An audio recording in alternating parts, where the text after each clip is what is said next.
ती दोघी ह्याच्यापासून हळूहळू हुशार. ती म्हणली काय झालं? ते म्हटलं अगं मला विंचू मोठा चावला. ती म्हणली एवढं ध्यानात नाही करत, आतल्या भिंतीत डाव्या कोपऱ्यात. हा शाळा गेला तिकडे तिकडच बँडेज पट्टी चिटकीत बसला भिंतीला. म्हणजे आता यांना काय सांगावं. तुम्ही हसलात खरं, पण हसण्याचं कारण नेमकी तुम्ही उगाच हसला की त्यांनी चुकीच्या जागेवर बँडेज पट्टी चिटकवली. काय केलं? खरं तर डॉक्टरांनी त्याला सांगितलं होतं की अरे शरीरावर ज्या ठिकाणी विंचू चावलाय त्या ठिकाणी या बँडेज पट्टी चिटकव. परंतु हा गेला निर्जीव भिंतीला चिटकवायला. म्हणजे असले काय काय पट्टे असते. विठ्ठल विठ्ठल.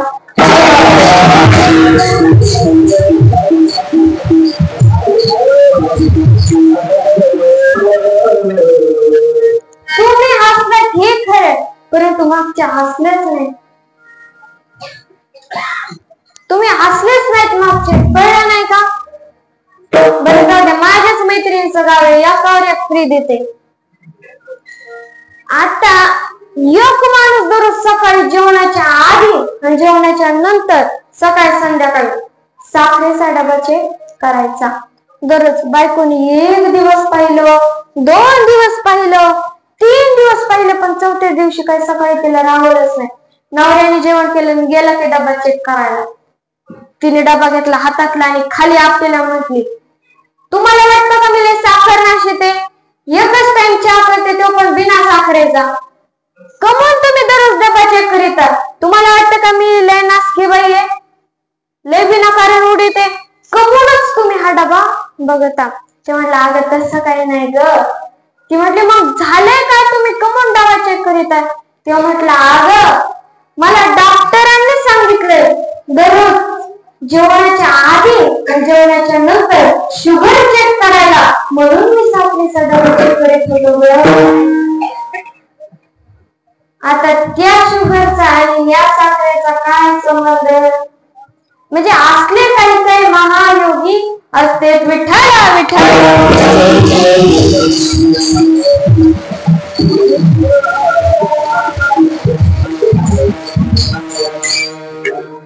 आपण प्रथम चरणात पाहिलं की हनुमंतरायांनी लंका जाळली. पाहिलं ना, ऐकलं ना. परंतु आता तुकाराम महाराज म्हणतात की हनुमंतरायांनी उड्डाण केली आणि लंकेचा शोध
पण त्यांची पण इच्छा आहे की रामाला त्याची सीता लवकर भेटावी. जाऊ द्या, आता पुन्हा आपल्या चरणावरती या. तर तुकाराम महाराज म्हणतात, पहिल्या चरणामध्ये सांगतात की अरे लंका जावी, पण तिसऱ्या चरणामध्ये उड्डाण करून लंकेला शोधतात. का तर तुकाराम महाराज प्रथम वाईट विचारांचा अर्थ करतात आणि कसा केला ते नंतर सांगतात. कारण त्यांची पण इच्छा असते तुकाराम महाराजांची की हा आपल्या मधला रावण लवकर मरावा. चला असो, तर ज्या वेळेस 4 दल नेमले आपण मगच पाहिलं, त्यामध्ये दक्षिण दिशेला जाणाऱ्या दलामध्ये विशेष होते ते अंगद, जामवंत आणि हनुमंतरा. ते गेले आणि त्यांना वाटेमध्ये एक सुंदर अशी गुहा दिसली आणि ते त्यामध्ये गेले आणि त्या ठिकाणी एक योगिनी, एक सुंदर स्त्री तपश्चर्या करणारी त्यांना भेटली. त्यांनी त्या ठिकाणी विश्राम केला, खाल्लं पिल्लं आणि नंतर मदत मागितली. आणि मागितल्यानंतर देखील त्या स्त्रीने त्यांना पूर्णपणे नाही लंकेत नेऊन ठेवलं, तर अगदी समुद्र काठाशी आणून ठेवलं. त्या ठिकाणी आल्यानंतर पाहिलं तर समुद्र 1 महिन्याचा काळ दिला होता रामप्रभूंची सीता शोधण्यासाठी, परंतु आता तर 25 दिवस झाले, 26वा सुरू आहे. मग कसं करायचं? एवढं लवकर हा समुद्र ओलांडून आपण जायचं कसं? पुन्हा लंकेमध्ये प्रवेश मिळवून वापस तरी यायचं कसं? मग काय, त्या ठिकाणी त्यांनी ठरवलं आपण निराश करण्यासाठी रामांना नाही जायचं, निराश होऊन आपण देखील नाही जायचं. का तर त्या ठिकाणी आपण गेलो तर रामप्रभूंना वाईट वाटत, त्यांचा विश्वास आपल्यावरती आहे ना. मग आपण वापस न जाता इथंच बिना अन्न पाण्याकरता इथंच आपला देह ठेवायचा. परंतु ते तसं करत असताना एका झाडावर बसलेला संपती नावाचा गरुड त्या ठिकाणी म्हटला, हे तरी मला खूप चांगलं होईल, तुम्ही लवकर तुमचा देह त्यागा, म्हणजे माझी भूक भागल आणि मी तुम्हाला खाईल. त्यावेळेस ते म्हणाले, मंतराय म्हणाले की हे तरी बरे की आपण एका गरुडाच्या कामाला. तसंही जटायू माहितीये ना, जटायूचे उपकार श्री राम प्रभूंवरती खूपच आहे, म्हणून एवढं केलं तरी आपण आपला देह, श्री प्रभूंचा देह याला दिला तरी काही आपलं होणार नाही. परंतु हे सगळं ऐकलं संपत्ती म्हणाला की माझ्या भावाचं म्हणजे जटायूचं तुम्ही वारंवार नाव घेणारे तुम्ही कोण आहे आणि माझा भाऊ कुठे आहे? त्यावेळेस सगळे विचारणा केल्यावर हनुमंतराय म्हणाले की तुम्ही आम्हाला लंका कुठे हे सांगाल का? तेव्हा ते म्हणाले, मी नक्कीच सांगाल, परंतु मला काय माहिती की हा जो रावण इथून चाललाय त्यांनी देखील बघितलं होतं. हा जो रावण आकाश मार्गाने चाललाय तो माझ्याच भावाचा अंत करून चाललाय. मला जर माहित असतं ना मी त्याला सोडलं नसतं. आणि मला हेही माहित नव्हतं की ती सीता श्री राम प्रभूंची आहे. परंतु ते म्हणाले, बरं मग आता तुम्ही आम्हाला त्या ठिकाणी नेऊन सोडाल का? तिकडे जाण्यास मदत कराल का? याल का सोबत? त्यावेळेस ते म्हणाले संपाती की मला यायला काहीच अडचण नाही, परंतु आम्ही दोघं भावामध्ये प्रतियोगिता लागली की सूर्यापाशी जाणार कोण पहिल्यांदा. त्यावेळेस जटायू पहिला जायला लागला, परंतु जसा जसा तो जवळ जात होता तसं तसं सूर्याच्या प्रकाशामुळे त्याचं अंग भाजत होतं.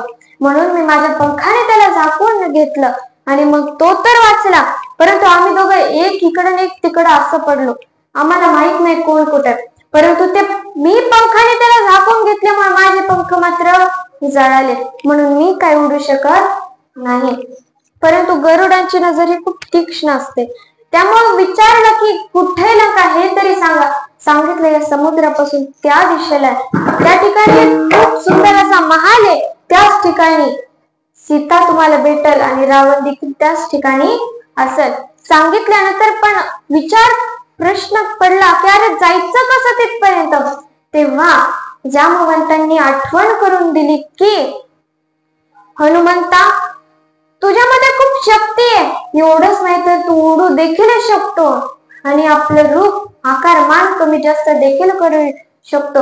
असं करत जामवंतांनी हनुमंतरायांना प्रोत्साहन केलं आणि मग हनुमंतरायांनी जामवंतांच्या आज्ञेवरून आकाशामध्ये उड्डाण केलं आणि नंतर त्या ठिकाणी जाऊन लंकेचा शोध देखील घेतला. हे तुकाराम महाराज अभंगाच्या तृतीय